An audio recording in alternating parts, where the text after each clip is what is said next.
我是 Jacky， 欢迎收看《大人更爱旅行》，很开心又回到我的故乡云林。那今天要带大家来走访3个乡镇串联起来的小旅行哦的一日游行程。那首先呢，我们会到西螺，好来找寻这个浓浓的古早味，好，然后再来会到斗南去寻找这个在地的好滋味哦。最后会带大家到华山的风景区去探访美丽的华山的风景。好，那现在就跟着我们畅游 ，Let's go！ 好，那我们现在第一站来到西螺的东市场，那我们就请我们的好朋友在地达人，我们的理事长带我们来走这个东市场。好，大家好，哇，今天来到东市场啊。对。东市场，对，东市场没有卖菜。对啊，它不是市场哎，我刚刚看了一圈，没有卖菜。对，它以前就是传统的市场了，那后来因为整个荒废了，那经过我们在地的一些单位跟政府重新把它塑造成一个文创市集。文创市集，对，对，里面很特别哦。对，好，所以旁边这个还有迷你版的这个西螺大桥，对，真的嘞。来到西螺就是不要错过我们东市场。对，好，一定要来这里逛一下。那理事长要带我们去探访这个东市场的一些古早味。对，没错。那第一站要去哪里？第一站，既然来到这边，第一站我们先来吃一下，填饱肚子才有力气再来逛街这样子。好，那我们去这边最古早味的。在地人才来的碗粿，我们来吃碗粿。好，走。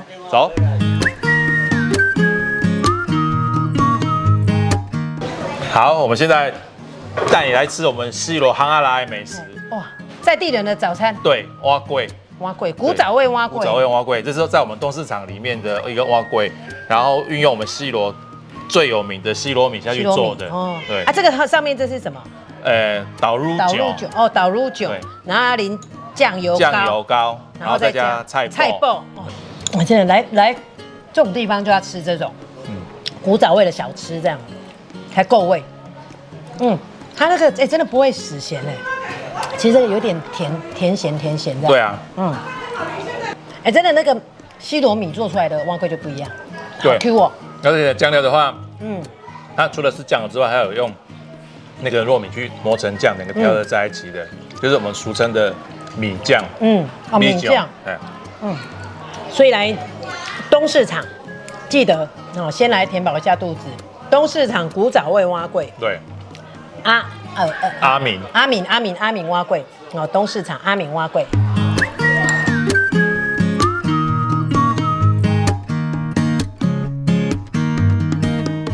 好，碗粿吃得好饱，对，口渴了。那我带你来吃我们西螺东市场非常有名的牛奶粉圆。鲜奶粉圆。鲜奶粉圆，这是鲜奶粉圆。其实为什么我们东市场会有这个卖粉圆，就是没有跟大家讲，可能不知道历史。对，在西螺，其实在20-30年前，在粉圆还没有大流行的时候，其实西螺粉圆是供应全台差不多60%以上的粉圆，就是由西螺所。所以以前还没有这珍珠波霸珍珠奶茶的时候，应该是没那么风行的时候。其实西螺就是有2家制造商，他们就是专门供应粉圆。因为米嘛，它也是米做的嘛，对不对？粉圆不是米做的。粉圆跟不一样。不是，粉圆是素薯粉啦。素薯粉啊，混啊。素薯粉。对。它是素薯粉做的。所以这个以前这个是西螺是很大的那个供应粉圆的来源之一对，就是粉圆。好，来喝一下这个黑糖粉圆，鲜奶加黑糖粉圆。对，粉圆好 Q 哦。我喝就直接很纯这样子，加鲜奶，黑糖粉圆。就是不枉费是粉圆的故乡。真的嘞，真的。可以吃到它的原味，古早味，香 Q 新鲜又好吃。好，来到我们西螺的东市场的中庭，这里就是中庭。对，没错。然后这里会有一些文创的一些布置，这样的摆饰，还有这个装置艺术，很可爱。你看东市场，这个好像张君雅小妹妹。对啊，它其实是我们西螺非常有名的一个在地的创作家叫马哈，他所绘制的的图案图腾这样。小女孩，然后这个也是。所以这代表就是西螺商圈，还有这个是东市场，西螺东算是市场。东市场的一些代表人物这对样子。，好，所以来这边的话，记得跟小美眉拍照一下。对，好，还有那个小朋友也可以玩这个溜滑梯。对没错真的。好，那我们再往前走。对往前走好去看一下非常多的看很多文创的的商店。对好一些店。好走。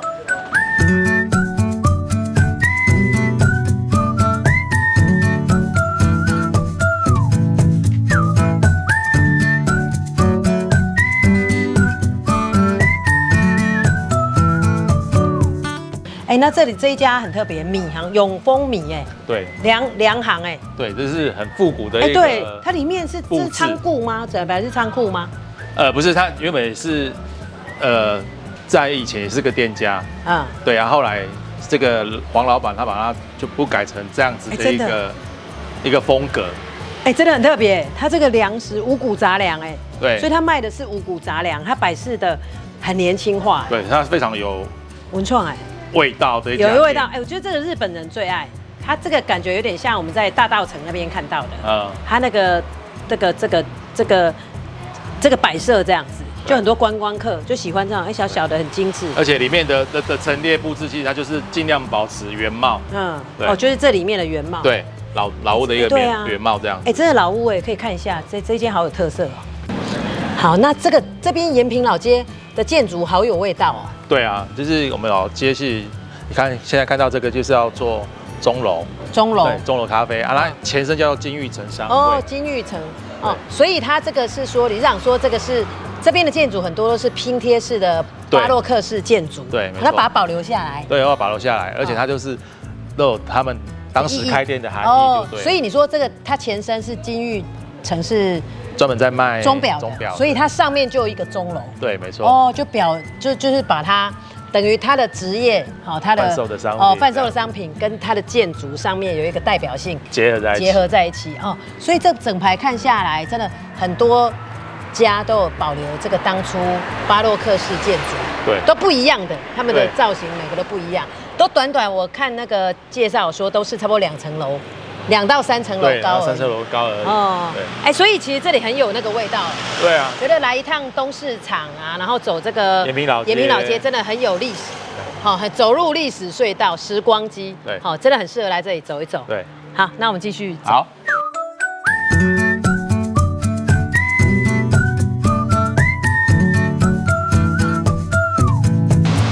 好，那我们这一站要介绍在西螺在地有80年历史的大中省面铺哦。好，然后我们要介绍一下面铺的负责人，我们老板娘。嗨，大家好，老板娘好，你好，老板娘，那给我们介绍一下，说你们的大中省面铺，好，让大家认识一下。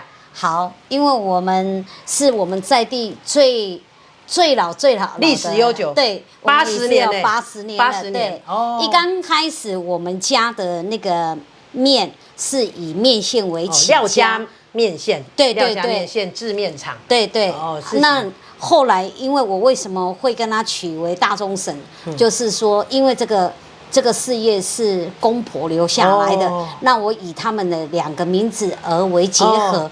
大中是公公的名字，对啊，大家都叫婆婆叫大中省，所以我为了纪念他们2老，就我们取为大中省。那我知道你们还有这个荣获这个云林县有带去国际比赛的这个黄金彩虹面，对，为云林争光，云林之光。这个跟大家介绍一下彩虹面是什么？我们彩虹面，我们是有一家很知名的一个上市公司来跟我辅导的，辅导，对对。然后那里面我们有红菊，还有山药薏仁，还有那个木耳、竹炭木耳，还有蓝藻、绿藻。但是我们里面最特别的一样就是我们放了那个糙米之中的那个米生态。米生态，对对对。因为放了那个米生态的话，对我们一般我们有糖尿病患者，我们吃的比较平衡，就是比较平衡点，就是比较不会有负担哦。所以在这方面，我们把这个产品研发制成面条之后，觉得销售还不错，这样子。后来我们就是结合了这个把那个分量弄成一个彩虹面，彩虹面，对对对，然后我们经过特殊的包装之后，我们曾由县政府那边带我们到国外去，去国外比赛，就出国比赛，就是这个黄金面条，黄金面条，所以就是很健康又养生，对，加入这个米生态，对，非常不一样。那也知道说你们的面条啊，都是没有添加任何的防腐剂。我们唯一我们家的面条就是我敢保证，就是我们都没有放防腐剂，只有面粉、水跟盐，对。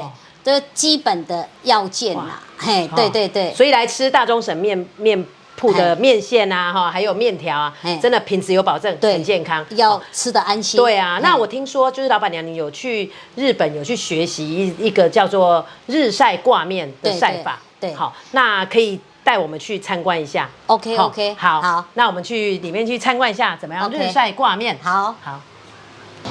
这就是日晒挂面，对，哦，好特别哦。因为之前我们传统的晒面方式，它是拉得很长，对，好像我有看过，因为我们台湾的那个俗称的一些西北雨啊，午后雷阵雨，对，就因为常常一天的辛苦，就是一场的西北雨，就把那个面条就淋的就糊掉了哦，真的对，就浪费了，就要给猪吃了。所以刚好我一个机缘下，我到了日本，看了他们在晒面是这种方式，然后我跟他学回来，所以这样子等于那里挂纱，好像对，就是晾衣服的概念这样子。所以我们俗称在日本，他们因为都是简称为挂面，对，然后我就跟他引进我们台湾，就是先尝试看看说这样方不方便我们这边的一些做面的流程，觉得有加分，所以我就完全就把以往旧式的晒面方法全部改成为挂面，这样若是说面临到那个天气不稳定的时候，我们就可以马上推进去，真的用那个砍受的就 OK 了，这样，所以真的嘞。这个又不用说像衣服这样一件件收起来，你就直接推进去就好，所以也减少了我们的损伤啦。对，所以这个叫做日晒挂面，对，很特别。好，就是有时候你们有晒那个彩虹面的时候，我有看网路，很漂亮，很漂亮，就颜色都不一样。因为我是一季一季做的，所以现在刚好是这样的面条。好，所以跟大家介绍一下这边很特别的日晒挂面哦。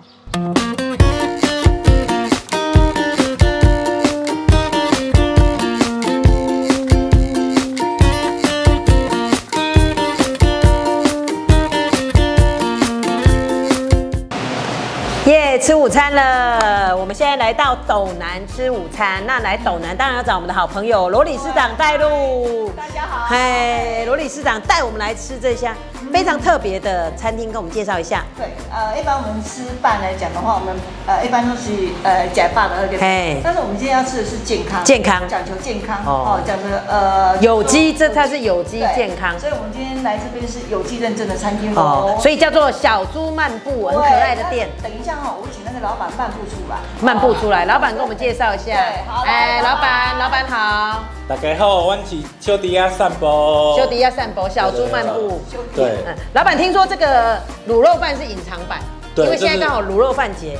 我们明天是是1年1度的云林县的卤肉饭封神战。哇，封神战！它全云林县只要是有银灯的商家都可以报名。对，那我们今年报名店家都是传统卤肉饭组。传统卤肉饭。它最主要重视3个东西：米、酱、肉。米我们选用斗南农会的白烂猫月光米。对，酱我们是用新芳园，也是斗南的当地的酱油，对，不上妆的酱油。那肉我们是用温体的黑猪肉，搭配我们今年的隐藏版老菜脯，这是20年以上的老菜脯回甘，所以卤到最后面，其实卤肉饭的精髓就是咸中带甜，肥而不腻，入口即化。你吃到肥肉的时候抿一下就入口了，后来最后面会吃到回甘的感觉。哇，所以这是隐藏版嘛，对不对？对。所以我们是今天刚好来的这个时候，才能吃到这个卤肉饭。对，好，那这个汤也是很厉害的。我们汤是香蒜浓汤，我们是用一般的蒜头就是剥好的，他们都是泡水剥。我们是跟东市的小农拿整颗的，我们自己剥，它的辛辣度比较够。后来下去水里面一直滚，后来再加我们的有机蔬菜。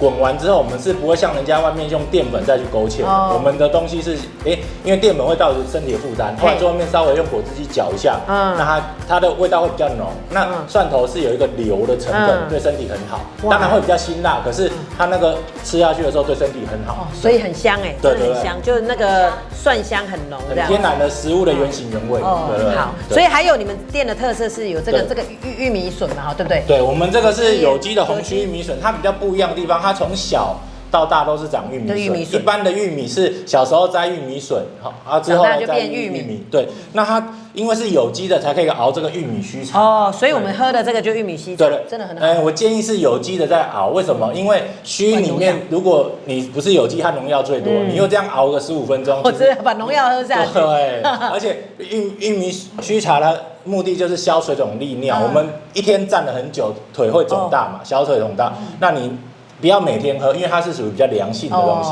那大约3天喝1次，那你就比较容易上厕所对，而且你的腿不会肿大。真的，而且它比较鲜甜，所以这有利尿的功能。对，这是慈心认证哦，我们是慈心认证的。好，那最后就是跟大家分享一下这个。对，我们自己所有的面包、吐司、点心都自己做，这是用橄榄油加里仁的浅焙芝麻。那这个是椒盐咸的口味。那我们这个是彰化的莆田竹盐，一粒粒的是竹子盐，竹子里面塞盐，800度下去烤，后来里面是我们的法式柠檬酱，对，都是我们自己做。为什么要自己做？就是里面不会有添加物，不会有改良剂、乳化剂等等的东西。对，哇，真的谢谢老板详细的介绍。那我们迫不及待，要赶快来开吃了。对，谢谢。来的话，不要忘记要来小猪漫步。对，修迪亚散步，小猪漫步。好，要开始来吃了。开始吃。跟老板是说这个浓汤啊，配这个竹盐面包，加它这个柠檬酱。以西餐的概念这样子，先喝一下，口味很丰富。它这个蒜味真的很浓。好，那我要来吃一下这个比赛级的这个卤肉饭。卤肉饭，你看比赛都是要这样子。评审好，觉得好像今天当评审这样。先看一下这个色泽，你看肥肉、瘦肉都有。对，它是用温体注下用。然后米是月光米，斗南在地的月光米。对。好满足，再加上老板的秘诀就是里面有老菜脯，他有讲老菜脯，所以我今天吃到最原味的这个卤肉饭，你看这个比赛等级的卤肉饭，所以其实这里真的还蛮好的，就是这边的话是手做这个餐坊嘛，所以很多轻食的部分，还有就是这强调都是很有机的，有机友善，对，所以真的。来斗南记得要来这里吃一下小猪漫步。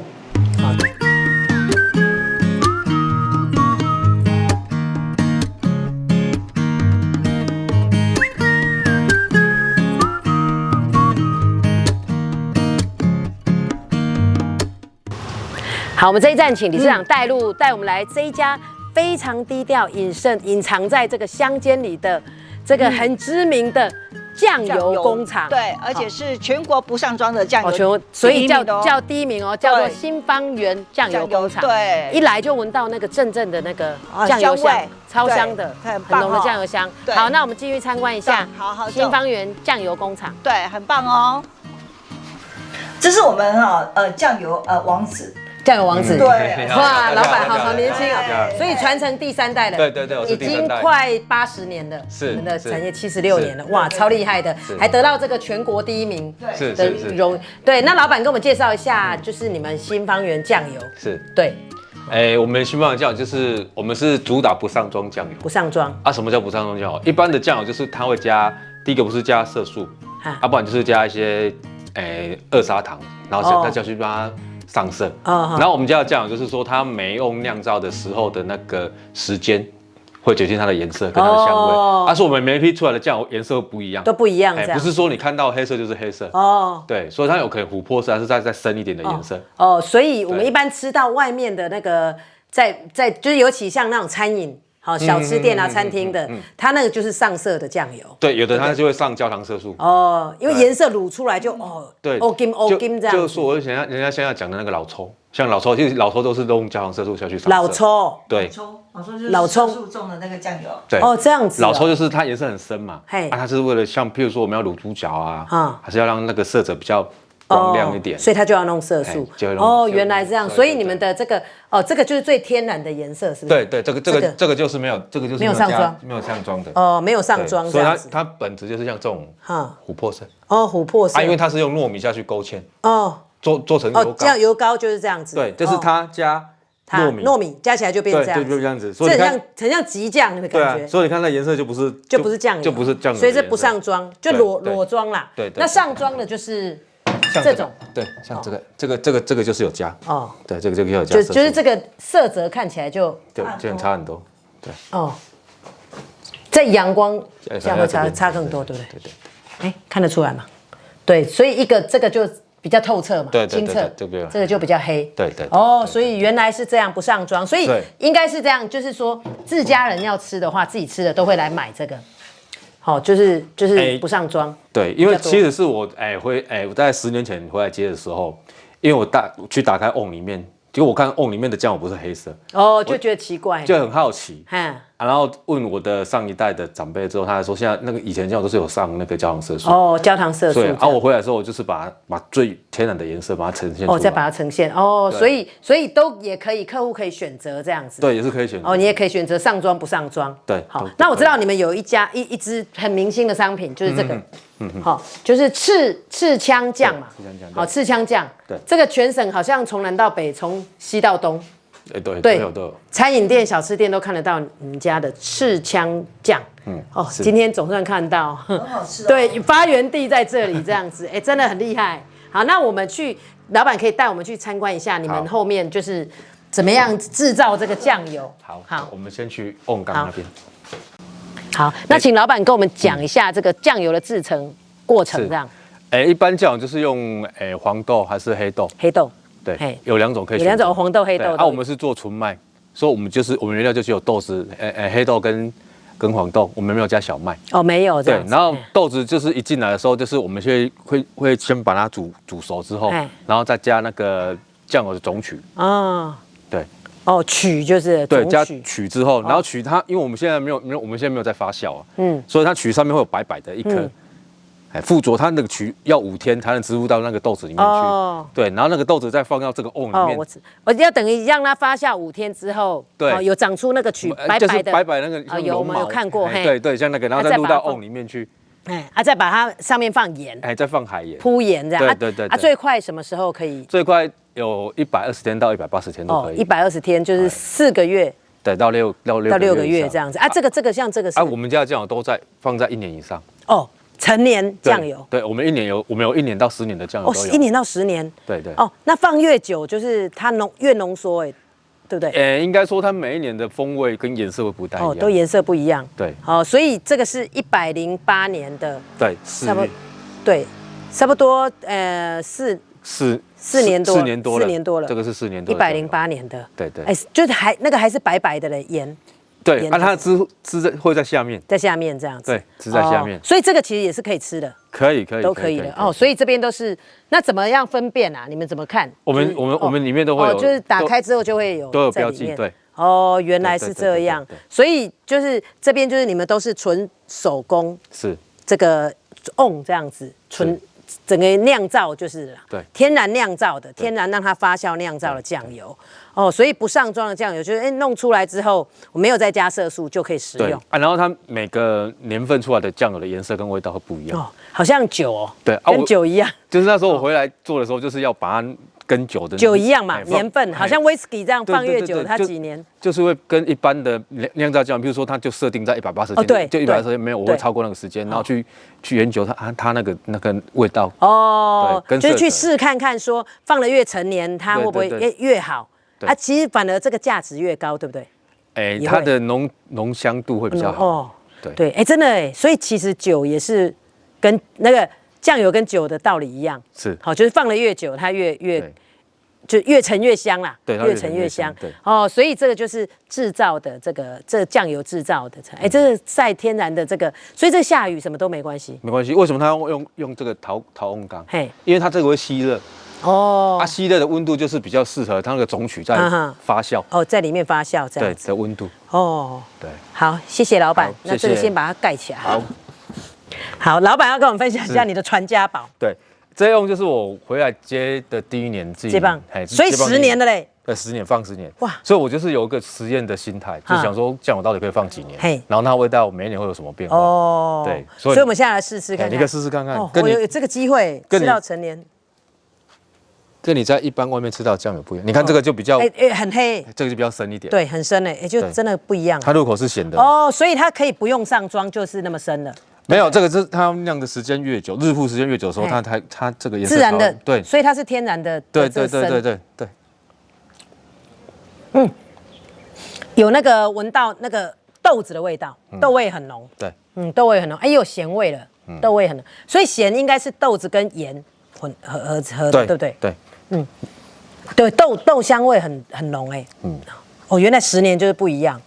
所以真的整个这样就可以喝啦，就觉得对啊，可以哦。它只要我们起来装瓶之后杀菌，杀菌之后就可以使用的哦。所以这是10年陈年的酱油，对哦。所以这个真的嘞，就是这样就可以实验，不然我们一般喝的就是你说大概4个月半年，对，哦就可以喝到，对。好，所以要喝到这个陈年的好酱油，记得来这边新芳园。好，谢谢老板，谢谢。好，这个棒。老板，听说你们也有做 DIY？有，就是。疫情之前我们就是每年会举办一个 DIY， 就是你自己的酱油自己做。哦，自己哦，真的。对，我们就是帮你培取好之后，然后你把那个豆子装到瓮里面，你再带回去。哦，那就放在这边。你放在这边也可以，我帮你照顾也可以，还是你说你要带回去也可以。家里没得照啊，这里这样比较。阳台就可以有日照的地方就可以，这样。对哦，所以这是学校团体的时候来的嘛？对，这学校团体来这边这样子，就是已经109年，对，已经放好几年了嘞。对，所以对啊，3年。你带回去，你想要吃1年的，你就挖起来。对。你就直接就可以吃了。它里面会有汁出来。哦，有汁。你可以倒出来，你都可以倒出来。沾，然后如果你要卤的话，就连里面的那个豆子就跟你的卤肉一起卤。没有杀菌什么都可以。可以。都可以。所以这个当初都是写。有机青仁黑豆，对，然后进来放这样子。对，我们那时候是进有机的青仁黑豆，下去做 DIY。所以如果像现在的话，如果大家有想要做这个自己酱油自己酿造自己吃，好，那一定要团体课，要先预定。对，我们粉专就是会在一个就是在一个时期，我们会开放会开放报名这样子。好，那有兴趣的都可以来这边，对，好报名预约做 DIY 酱油。对，是哇，真的还蛮特别的。像这个 DIY 的酱油啊，你回去的时候，就是说你可以用豆子挖起来，跟你像你要猪脚啊，还是说卤牛肉都可以，就直接用豆子。跟那个酱汁里面会有酱汁，就直接下去卤就可以了。盐挖掉，盐挖掉，上面的海盐挖掉。哦，那里面都可以。对。哇，所以吃的很健康对啊，就没有任何添加物。对，也是天然的。你想要吃1年的就放，你想要吃明年2年的，你就第2年再挖起来。你看那个，看那个味道有什么不一样？哦，好，蛮赞的嘞，这个 DIY。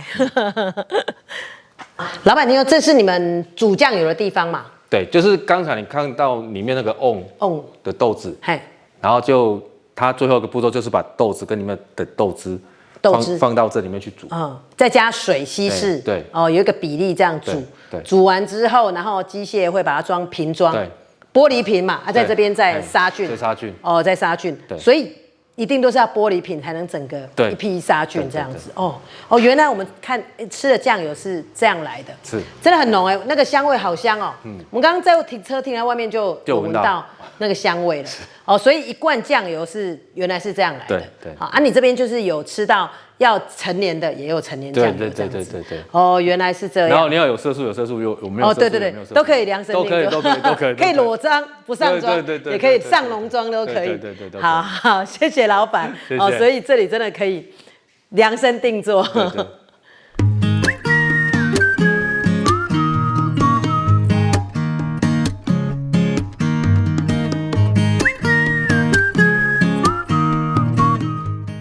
老板，这是你们斗南的门市。是，哎，真的你们的这个酱油门市很不一样哎。是，我刚走进来，我说我觉得这感觉不像那个酱油的那个门市店，反而很像卖酒。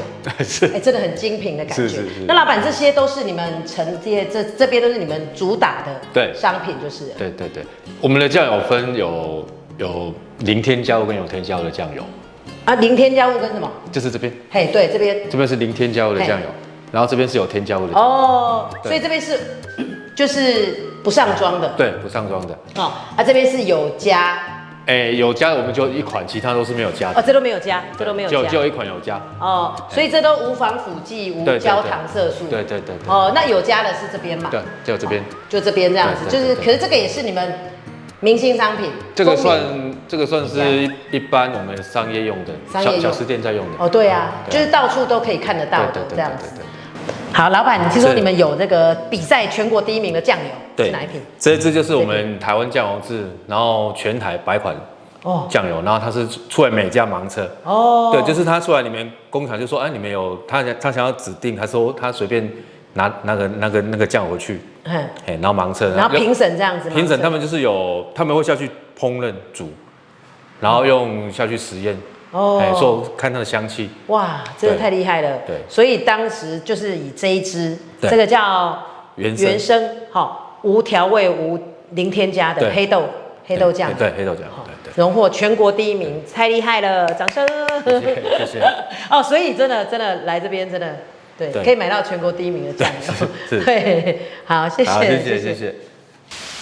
嗨，我们现在来到华山著名的华山风景区，那我们现在要往前走，好，这个有知名的景点是小天梯，还有这个情人吊桥。好 ，OK， 那往前走，这个华山风景区的这个步道啊，其实还蛮好走的，好，不会很陡。从这边走，听说只要400公尺左右就可以到这个吊桥小天梯，就是小天梯的部分。然后这里这样，其实中午吃得很饱，之后来这边运动一下，真的还不错哦。有一些人已经都下山了，那我们现在往上，好，再努力一点，快到了，400公尺，从那边上去400公尺。好，那这个华山风景区啊，其实它整个山都是种植这个槟榔树，好，但是它这一段啊。接近那个小天梯的100公尺处这边，其实沿途它都有这个樱花，樱花林，所以这里叫做樱花步道，福伦樱花步道。我们上次2月的时候来，真的都开满整片樱花，很漂亮。好，这个步道沿路都有樱花。好，那我们往前剩最后100公尺，快到了小天梯 ，Go！ 看到了，在前面。又过来了，哇！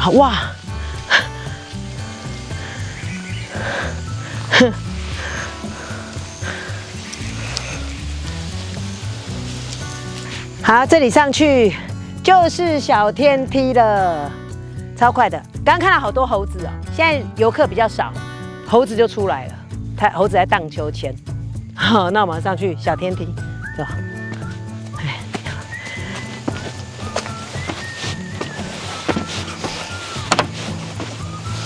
哇，上来了，小天梯，哇，任我翱翔。你看，全部都是这个槟榔树，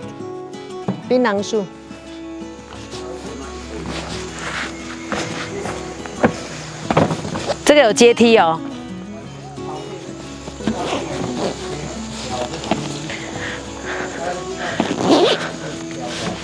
小天梯，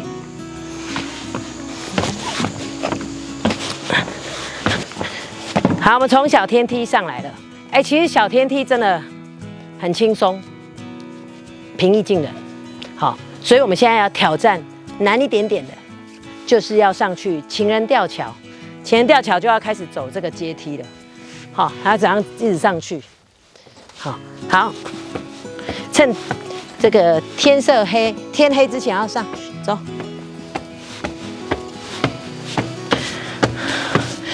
上来了，攻顶成功！哇，这边看出去的视野完全不一样。你看，整座山都是这个槟榔树，槟榔树啊，景观第一排这边。好，那我们现在就抵达这个情人吊桥了。那为什么是情人吊桥？因为它现在2人而已，2个人而已哦，很窄，大概很短。好，开始走情人吊桥。哦，哎，这个都很刺激，这样子，这个很安全啊，其实很安全。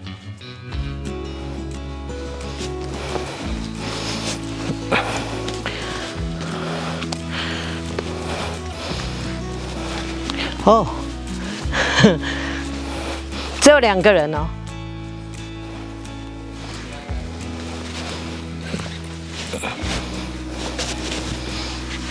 成功抵达情人吊桥啊，还蛮刺激的。这跟我们在那个太鲁阁那边走过的一个吊桥很像，就这种很刺激性。限重2人哦。好，再往上。哦，从情人吊桥上来之后，看到的视野又不一样了。刚刚前面那一头是不是看到都是这个，就是整座山都是槟榔树？那这边也可以近距离看槟榔树。那但是这边更多不一样的就是这个咖啡树。你看，台湾咖啡就是都种植在这边，整片都是咖啡园。近距离看到这个红红橙橙的咖啡豆，所以这边是情人吊桥。过来之后的视野，一定要走过来才知道。我们来稍微看一下。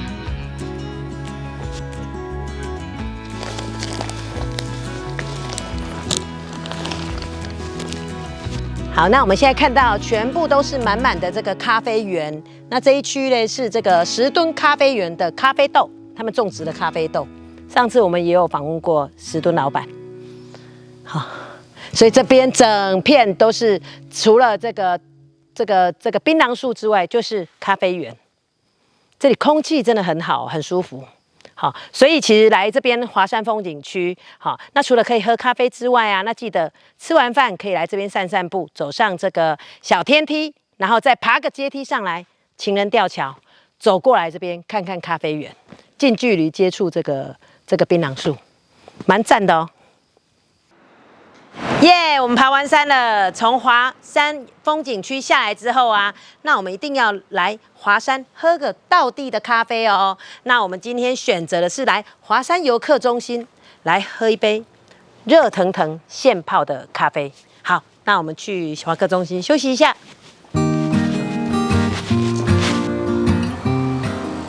好，那在游客中心这边呢，有最新打造的王美强古坑华山。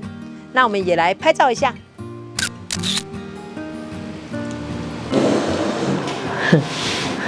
来了，哇！今天是包场的概念呢。你看这边，哇！刚刚呢，姐姐先倒了这个紫苏梅汁，冰冰凉凉的紫苏梅汁给我们喝哦。因为我们说从山上下来实在太渴了，我们带的水都喝完了。紫苏梅汁啊，酸甜酸甜。味道不错，哎呦，小虫，刚刚怎么跟着我们下山的小虫？哇！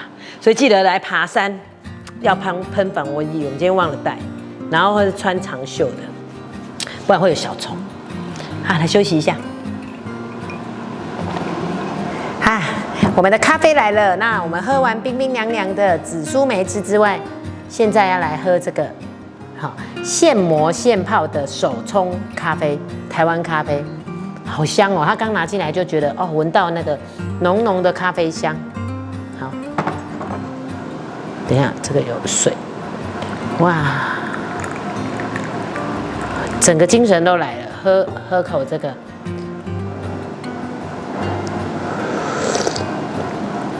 啊，现磨现泡手冲咖啡。来华山就是要喝一杯咖啡，好赞的。刚刚有看到咖啡豆，好，就是真的咖啡豆在旁边。然后现在就喝咖啡，哇，很享受。好，我们刚刚喝完了下午茶之后，那我们来参观一下这个华山游客中心。那我们请姐姐帮我们介绍一下华山游客中心的服务项目。好，各位大家好。那我们华山呢这边伴手礼中心呢，伴手礼中心对，有我们呢，协会这边最棒、最抢手的芳香万寿菊醋，以及呢紫苏梅汁。所以我们刚刚喝就是喝这个，对不对？冰冰凉凉的紫苏梅汁加万寿菊。那紫苏梅汁呢，它可以单喝。那加上呢，我们芳香万寿菊醋之后呢，哇，更是不得了了哈。哦，就酸酸甜甜。你刚才喝的是什么？梅汁，然后加上好好喝哎。这个是什么？念梅哦，这个呢菊哦，梅菊念3次。梅菊啊，很棒，大婚啊，就是这么棒哎，就是梅菊，哇，真的哇，这个呢喝下去之后呢，就感觉像什么沙漠中那绿到绿洲，对，没错，我们刚刚就这样，好渴哦，然后喝到就哇，这。沙漠中遇到水，绿洲，眼睛呢，为自己亮起来 ，magic。哦，所以除了这些之外，伴手礼是不是还有？还有呢，茶叶蛋、药膳蛋。茶叶蛋，这个药膳蛋呢又很不简单呢。这个呢有一个别名叫做什么？怀念的茶叶蛋。怀念的茶，吃了会怀念。为什么是怀念的茶叶蛋？那走着哈，你吃的，然后在外面呢，走到外面就，哎呦，这么好吃的茶叶蛋，当然要带回家跟家人一起分享。哦，就吃一次会在外带的。在外带的，对，怀念的茶叶蛋就在这边。我刚进来就看到这一锅了，对，我想说这一锅到底是什么这样？怀念的茶叶蛋，有人打开就很香了，这样。一定要吃了，来到华山不要错过这个。还有呢，协会自己制作的黄金泡菜。哦，黄金泡菜，自己制作的。这个黄金泡菜呢，这个单吃，或者是说，加什么那个葱油饼，也很好吃。葱油饼哦。现在呢也流行那个什么泡菜锅。泡菜锅，或者是说你炒那个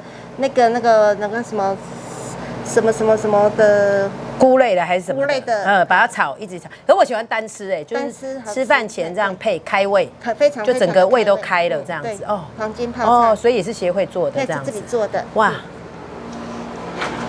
好多哦。那么这边呢也有很多呢，我们在地的小农以及呢这边的店家呢都会来这边寄卖的产品。放的这个这是长盛酒庄的。这边算是个平台，我们华山地区的平台，就是让这边的店家都可以放在这边。对，让就是很多游客来这边可以买伴手礼。对。这样子，所以要酒啊，要咖啡啊。那么我们华山呢，有6宝，华山6宝哦，哪6宝呢？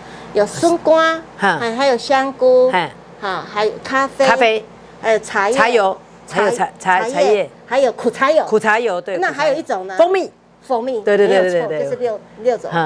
那么6种呢产品呢就放在这边。这边都有华山6宝，华山6宝。好，所以要买都买得到，这边也有蜂蜜。对，那我们华山6宝呢是。